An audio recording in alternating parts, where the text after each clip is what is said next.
성도님들 안녕하십니까? 오늘은 6월 마지막 6월 30 수요일입니다. 다 같이 사도신경으로 우리의 신앙을 고백합니다. 나는 전능하신 아버지 하나님 천지의 창조주를 믿습니다. 나는 그의 유일하신 아들 우리 주 예수 그리스도를 믿습니다.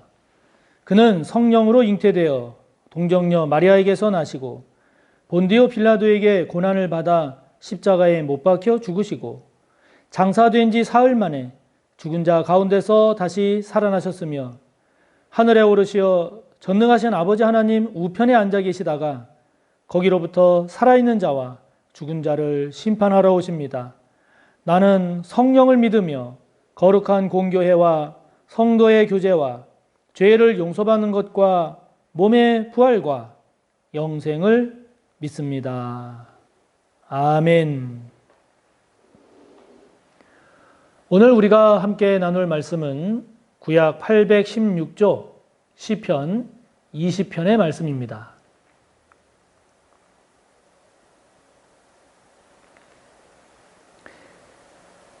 구약 816조 시편 20편 1절에서 마지막 9절까지의 말씀입니다.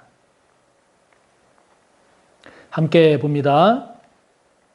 환난 날에 여호와께서 내게 응답하시고 야곱의 하나님의 이름이 너를 높이 드시며 성소에서 너를 도와주시고 시온에서 너를 붙드시며 내 모든 소재를 기억하시며 내 번제를 받아주시기를 원하노라. 내 마음의 소원대로 허락하시고 내 모든 계획을 이루어 주시기를 원하노라. 우리가 너의 승리로 말미암아 계가를 부르며 우리 하나님의 이름으로 우리의 깃발을 세우리니 여호와께서 내 모든 기도를 이루어 주시기를 원하노라. 여호와께서 자기에게 기름 부음 받은 자를 구원하시는 줄 이제 내가 아노니 그의 오른손에 구원하는 힘으로 그의 거룩한 하늘에서 그에게 응답하시리로다.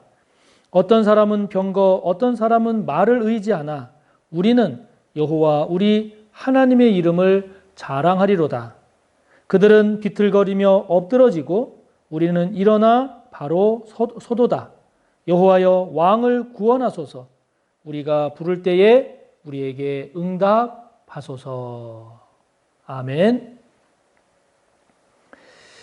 이 시편 20편은 다윗의 시로 되어 있습니다. 그런데 오늘 내용을 잘 이렇게 살펴보면 그 내용적으로는 왕이 전쟁에 나가기 직전에 왕을 위해서 불렀던 노래 그리고 드렸던 기도임을 우리가 좀 이렇게 추측할 수가 있습니다. 무엇을 통해서 그러는가?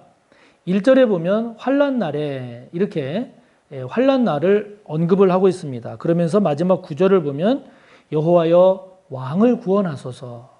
하나님께서 왕을 구원해 달라는 기도를 하는데 환난 날에 왕을 구원할 일이 무엇일까를 생각을 해보면 가장 대표적인 것이 이제 적과 싸우러 나가는, 그래서 전쟁에 나가는 이 왕을 위해서 전쟁에 나가기 직전에 왕을 위한 그런 노래 기도라고 보여지는 거죠. 자, 이렇게 정말 어떻게 보면 가장 위험한 일이라고 또 큰 환난이라고 볼 수 있는 이 전쟁, 이러한 환난 날에 왕을 위한 이 백성들의 노래, 기도, 이것이 이제 시편 20편으로 보여지는데요. 자, 왕을 위한 백성들의 먼저 중보 기도가 오늘 20편을 보면 나옵니다. 자, 1절부터 보면 환난 날에 여호와께서 내게 응답하시고, 그래서 여기 내게 이렇게 해서 그냥 보통 사람들이 하는 말 또는 아랫사람에게 하는 말처럼 우리는 느껴집니다만은 여기에서 이 내게, 너를, 이거를 다 임금으로 바꿔 보시기 바랍니다. 그러면 좀 더 의미가 살아날 것 같은데요. 이렇게 되는 거죠.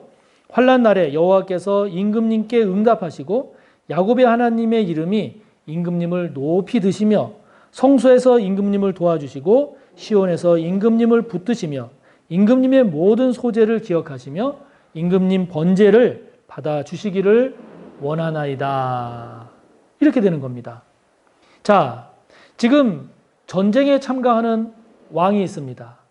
살아 돌아올지, 뭐 어떻게 부상을 당할지 어떻게 될지 모릅니다.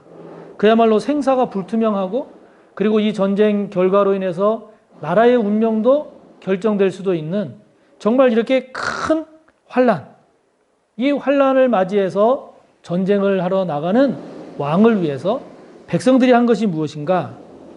기도입니다. 중보기도입니다. 왕을 위해서 기도한 것이죠. 임금님께 하나님께서 응답해 주시기를, 하나님께서 임금님을 높이 들어주시기를, 하나님께서 임금님을 도와주시기를, 붙잡아 주시기를, 임금께서 하나님께 드린 소제, 번제를 기억하시고 받아주시기를, 이렇게 전쟁에 나가는 왕을 위해서 백성들이 중보기도함을 볼 수 있습니다. 이런 왕을 위해서 중보기도하는 백성들의 이 모습을 우리가 깊이 이렇게 다시 한번 묵상을 해보면, 역시 지도자를 위해서 기도한다라고 하는 것은 예나 지금이나 중요하구나 하는 것을 알 수 있습니다. 우리가 환난난이라고 하는 이런 말로 지금 1절에는 나옵니다마는, 이 어려움이라든지 문제라든지 고난이라든지 이러한 것들이 어디에나 다 있지 않습니까? 교회도 있을 수 있고 나라에도 있을 수 있고, 그럴 때 이런 어려움과 문제에 대해서 이러한 상황이 되었을 때 우리는 어떻게 하고 있는가? 우리 교회의 경우에 제가 지금 담임 목사입니다마는 모든 성도님들이 저에 대해서 호불호가 있겠죠. 또 지금 우리나라의 대통령이 있지 않습니까? 그 대통령에 대해서 또 지도자들에 대해서 호불호가 국민들에게 있지 않겠습니까? 그러한 개인적인 호불호가 있겠지만, 그러나 더 중요한 것은 그 이전에 그런 공동체의 지도자를 위한 중보기도가 우리 가운데 계속 일어나야 된다는 것이죠. 그것이 매우 중요함을 이야기해 주고 있습니다. 사랑하는 성도 여러분, 제가 많이 부족하지만 저를 위해서 기도해 주시기 바랍니다. 여러분들이 속해 있는 공동체 지도자들을 위해서 기도해 주시기 바랍니다. 이 나라의 대통령을 비롯한 위정자들, 지도자들, 여러분들 개인적인 호불호가 있겠지만, 그러나 그 이전에 공동체가 잘 되기 위해서, 공동체가 살기 위해서 지도자를 위해서 기도하는 꼭 저와 여러분의 그 성숙한 모습이 되기를 바랍니다. 그러면서 이어지는 내용을 보면, 승리했을 때 왕이 전쟁에 나가서 승리했을 때 그때 어떤 모습을 보이는가라고 하는 점을 우리가 오늘 살펴볼 필요가 있는데요. 5절에 보니까 우리가 너의 승리로 말미암아, 즉 임금님의 승리로 말미암아 계가를 부르며 우리 하나님의 이름으로 우리의 깃발을 세우리니 그랬습니다. 다시 말하면 지금 임금이 전쟁에 나가서 이겼어요. 이겼으니 얼마나 기쁩니까? 지금 백성들이 기뻐합니다. 승리를 축하합니다. 그리고 전쟁에서 승리한 왕을 환영하고 있습니다. 그 왕의 용기, 그 왕의 나라와 백성들을 위한 헌신, 수고, 이런 것들을 생각해 보면 전쟁에 나가서 승리하고 돌아오는 그 왕을 향해서 기뻐하고, 그리고 그 왕을 축하하고 왕을 환영하는 것 너무나 당연하죠. 그런데 오늘 말씀을 잘 보면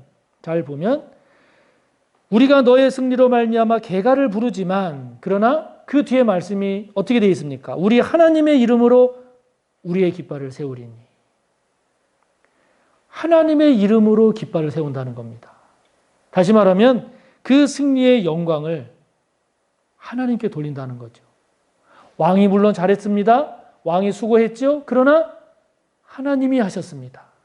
하나님께서 이 승리를 우리에게 허락하셨습니다. 하나님께 영광을 돌리는 것이죠. 왕을 향한 찬양이 아닙니다. 왕께 영광을 돌리는 것이 아니라 하나님께 영광을 돌리는 모습. 여러분, 이것이 다윗이 지금 이렇게 고백하고 있지 않습니까? 이 다윗의 겸손이에요. 이 다윗의 성숙입니다. 자기에게 영광을 돌리지 않고, 자기에게 영광을 돌리라고 백성들에게 말하는 것이 아니라 그 승리를 하나님이 주셨다고, 하나님께서 하셨다고 하나님께 영광을 돌리는 거죠. 이러한 것을 왕도 착각해서는 안 되고, 그리고 백성들도 착각해서는 안 되는 거죠. 왕이 착각을 해서 하나님께 돌릴 영광을 자기가 가로채거나, 백성들도 제대로 깨닫지를 못해서 하나님께 영광 돌려야 할 것을 왕을 찬양하고 왕을 추종하기에 급급하다면 이것은 하나님이 결코 기뻐하시지 않는 모습이죠. 저와 여러분도 그래서 마찬가지입니다. 사람을 축하하고 그의 일을 기뻐하고 그가 행한 것을 우리가 알아주는 그러한 것과 하나님께 영광을 돌리고 하나님의 이름으로 깃발을 세우는 것을 구분할 줄 알아야 되죠. 그러므로 저와 여러분도 무슨 일에 업적을 세우거나 많이 수고하거나 또 많이 헌신한 것에 대해서 혹시라도 생색을 내고 있다면 다시 한번 우리가 그렇지 않도록, 보다 더 성숙한 저와 여러분이 되도록, 또 그렇게 수고하고 애쓰고 헌신한 사람을 그냥 쫓아다니는, 추종하는 그러한 연약함, 어리석음이 저와 여러분에게 없기를, 주님의 이름으로 주님께 영광을 돌리고 주님의 이름으로 깃발을 세울 줄 아는 저와 여러분이 꼭 되시기를 바랍니다. 그러면서 다윗은 고백합니다. 오직 하나님, 더욱 주님을 신뢰하겠다고 말이죠. 7절 말씀을 보면 어떤 사람은 병거, 어떤 사람은 말을 의지하나 우리는 여호와 우리 하나님의 이름을 자랑하리로다. 그럽니다. 할렐루야. 여러분, 여기서 9절에 나오는 병거, 말, 이것이 상징하는 의미가 무엇이겠습니까? 그렇죠. 세상의 물질입니다. 세상의 힘입니다. 다윗 시대 때 병거, 말, 이것은 꼭 군사력을 상징하는 것이고, 이것이 많다라고 하는 것은 그만큼 힘이 세다는 것이고 영향력이 크고 현실적으로 중요하다는 것이죠. 사람들은 그것을 의지할지 모르지만, 그러나 나는, 나 다윗은, 우리 하나님의 백성들은 여호와의 이름을 자랑한다.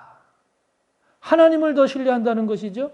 주님을 더 믿는다는 겁니다. 말씀을 더 붙잡는다는 것이죠.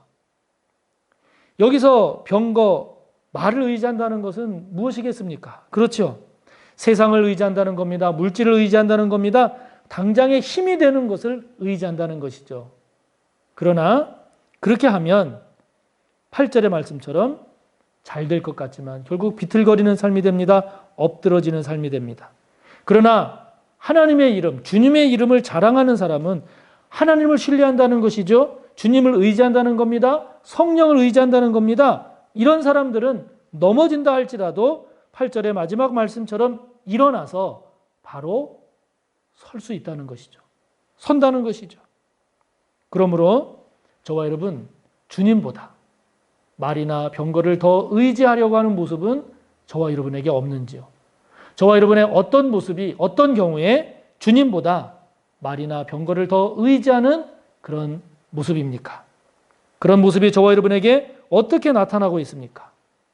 저와 여러분의 실제 믿음 모습을 잘 살펴서 병거와 말이 아닌 우리 하나님의 이름을 자랑하고 믿음으로 잘 나아가는 저와 여러분이 꼭 되시기를 바랍니다.